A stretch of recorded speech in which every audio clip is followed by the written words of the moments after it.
Mga idol, nagtabas na naman ako ng aking sagingan mga idol. Palibasa na pabayaan ko ito mga idol. Yan o, para man makabunga ng maganda mga idol. May bunga pa naman o, yan o. Yan mga idol.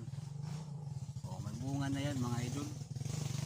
Tabasan ko mga idol ang aking sagingan at kung anong napababayaan ko ng mga idol. Mayroon pa dito mga karlang, San Fernando kung tawagin sa Tagalog, San Fernando, sa Bisaya, karlang. Yun.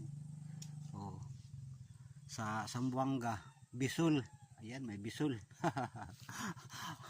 Bisul. Dito naman sa amin sa Surigao, karlang kung tawagin mga idol, karlang. Ayan. Kaya tabasan ko ito mga idol dahil madamo na naman mga idol. Ang aking sagingan. Ay pag namunga naman ito mga idol, pinamigay ko din naman dahil hindi naman kayang kainin mga idol. Para naman sila ay masaya yung aking mga followers. Pabigyan naman sila mga idol. Oh. So yun ang mga idol.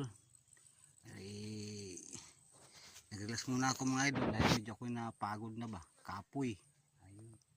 Oh. Dito ako sa aking kabilang luti mga idol. Dahil ito ay puro sagingan.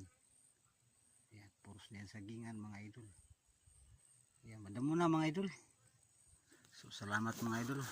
Mabuti na lang yung mag-exercise ang ating katawan mga idol.